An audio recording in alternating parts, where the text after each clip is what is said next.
sabi lang kasi sinabi ni SP Cayetano na, we will walk with him outside the Senate. Paglabas niya sa Senate building, he will go with you. Di ba ba? Ngayon sasabihin niya, hindi daw nag-surrender, in-arrest daw niya. Paano mo masabing hindi yan nag-surrender? Hindi ka naman nakaserve pa ng warrant of arrest, lumabas na nga siya Lumabas na nga siya para makasurrender siya sa inyo Alam mo, ito talaga ang hindi ko maintindihan bakit ngayon wala nang parang wala nang good manners ba, Kati?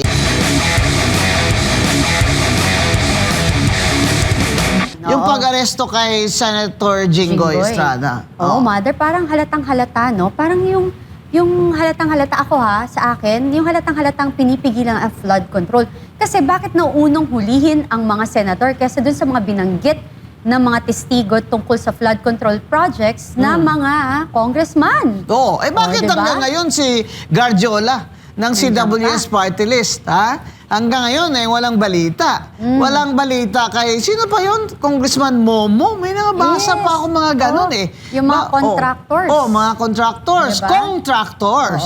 Hanggang ngayon wala. Inuuna ang senador, si Senator Revilla. Ayun naman si Senator Jinggoy. Tsaka yung crush mo, Kati, na si Remulla. Ano ba nangyari doon? Na-disappoint ako doon Biro mo sabi ni si SP Alan sa kanya gumaganon si SP Alan sa kanya na don't do this, something like that. Don't do this. You respect the institution of the Senate. Never ito nangyari. Kahit noong si time ni President Cory at pinahuli si si Juan Ponce Enrile ay hindi inuli sa loob ng Senado. Kasi merong Kati, merong rule na sa separation of powers at saka the Senate as the upper house, highest institution ng legislators, ay hindi dapat inaaresto ang mga senador kung nasa loob sila ng Senate premises.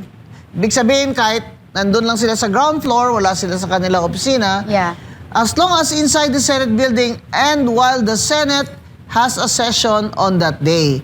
Pero ito, ang ginawa ni Remulla, talagang pipilitin pa niya na parang gustong-gusto pa niyang pusasan si Senator Jinggoy doon. Nagko-cooperate naman. Tumayo naman, in fairness sa kanya, napaka-dignified niya. At sabi nga niya, pwede naman ako mag-seek ng protective custody sa Senate kasi may session naman. Pero hindi ko gagawin yan. Dahil haharapin ko ito, ako po ay susurrender. Etong namang si Remulla, alam mo, Pilipino tayo, Secretary Remulla Pilipino tayo, we have to give, sana allow mo na lang yung senador to save his face, di ba? Kasi senador naman siya di ba?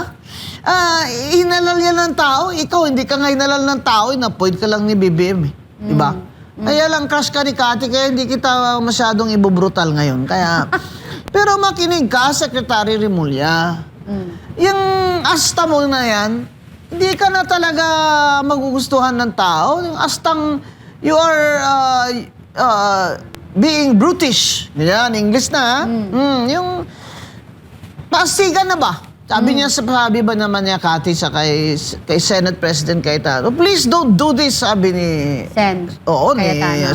SP, Sagot mo naman niya kay SP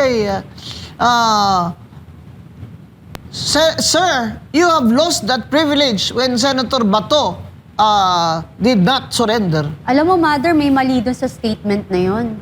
Kasi una sa lahat, as I remember, di ba, yung sila mismo sa kanila nang galing kay President BBM, sinabi rin niya, wala namang warrant of arrest sa mga panahon na yun si Senator Bato. So, saan nang galing yung sinasabi niya na parang nakatakas or pinabayaan niya or hindi sumuko? Hindi sinuko.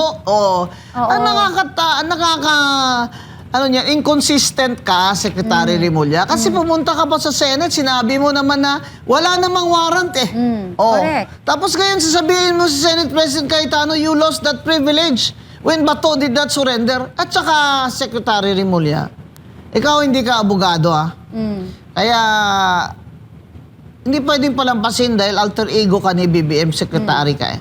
Correct. Yung privilege po, hindi po yun up to you na kung tumanggal ng privilege na yan. Kung privilege yan, that is not a privilege. That is a rule or almost a rule because that is customary.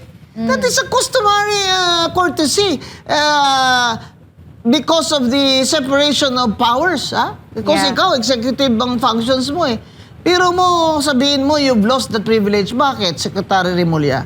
Ikaw ba nagbigay ng privilege na yan? Kaya ikaw ang pwede ring bumawi? Exactly. Hindi po kayo pwedeng bumawi ng privileges at rights namin. Dahil kung yan po ay nasa batas, di po ba?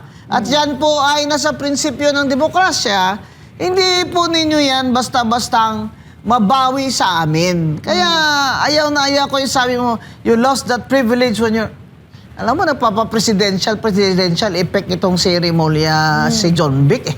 Alam mo, hindi na. Wag, sinabi mo na walang warrant of arrest si Estrada. Ngayon, sasabihin mo na you lost that privilege when Senator Si Bato. Bato, When yes. Senator Bato de la Yes. Rosa did not surrender. Okay, Ano, okay lang, Mother, kung talagang nung mga panahon na yun nga is yung may talagang, ang tawag to, warrant of arrest. Oo, wala diba? naman eh.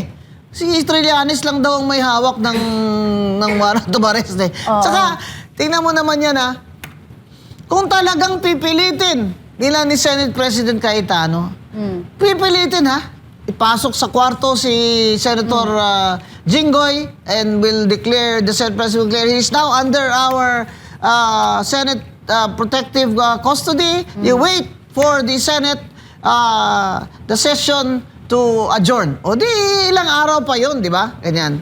Pero hindi nag-resist si Senator Jinggoy Estrada. Hindi siya nag-claim ng kanyang yun ang privilege niya sa Senado. Yun ang tinatawag na privilege niya sa Senado. At hindi yan pwedeng si Rimulya ang makaka-take away niyan. Kung talagang protective custody siya doon ni SP Alan Cayetano, anong gagawin ni Secretary Rimulya? Wawasakin niya? Ibabarina niya yung pinto ng opisina ng Senate President? Hindi ba? It's going to be katawa-tawa. Hindi po ba? Kaya po tingnan nyo ang demeanor ng mga majority senators. Kita nyo si Senator Marcoleta, nasa kilikod. Si Amy, nasa tabi mismo ni Senator Jinggoy. O si Camille Villar, nasa likod ni Senator Jinggoy. Sabi lang kasi sinabi ni SP Cayetano na, we will walk with him Exactly. outside the Senate. Paglabas niya sa Senate building, he will go with you. Di ba ba? Ngayon sasabihin niya, hindi daw nag-surrender, in-arrest daw niya. Paano mo masabing hindi yan nag-surrender? Hindi ka naman nakaserve pa ng warrant of arrest, lumabas na nga siya eh. Lumabas na nga siya para makasurrender siya sa inyo eh. Alam mo, ito talaga ang hindi ko maintindihan bakit ngayon wala nang parang wala nang good manners ba, Kati? Ang cute ni ni Sen. Rodante Marcoleta, Oo. nakahawak talaga kay Jing, parang tatay. Oo, tsaka siya, kasi sa lawyer, di ba? Oo, correct, Kaya correct. hinawakan niya talaga, Kaya, eto namang minority, nagpa-picture doon, naka-gown pa. My God. Sayang ang gown, ha?